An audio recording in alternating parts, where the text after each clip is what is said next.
રથયાત્રા શરૂ થાય એ પહેલા જ એક એવી દુઃખદ ઘટના બની કે આખા વિસ્તારમાં શોકની લાગણી ફેલાઈ ગઈ.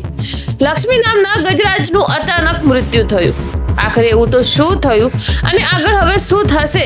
ચાલો જાણીએ સમગ્ર ઘટના વિસ્તારથી. દાહોદ જિલ્લાના નીમખેડામાંથી એક દુઃખદ ઘટના સામે આવી છે.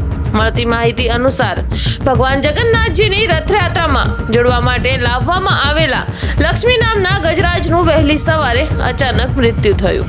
આ ઘટના બનતા જ રથયાત્રા આયોજકો, સ્થાનિક લોકો અને ભક્તોમાં શોકનો માહોલ છવાઈ ગયો.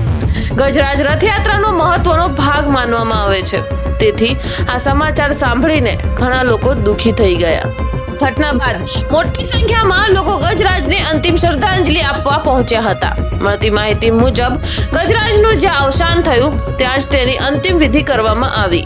સ્થાનિક લોકો અને આયોજકોએ ગજરાજની યાદમાં તે સ્થળે ભગવાન ગણેશજીની મૂર્તિ બનાવવાની જાહેરાત પણ કરી હોવાનું સામે આવી રહ્યું છે. હાલમાં સૌથી મોટો સવાલ એ છે કે ગજરાજનું મૃત્યુ કયા કારણથી થયું. મહત્વની વાત એ છે કે હાલ સુધી મૃત્યુના ચોક્કસ કારણ અંગે કોઈ પણ સત્તાવાર પુષ્ટિ કરવામાં આવી નથી.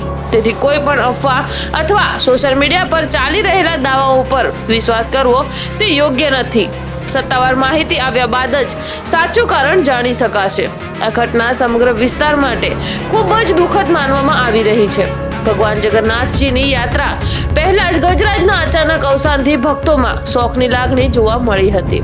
મૃત્યુના કારણ અંગે જો કોઈ નવી સત્તાવાર માહિતી સામે આવશે તો રાહી ન્યૂઝ તેના વિશે સૌથી પહેલા અપડેટ આપશે.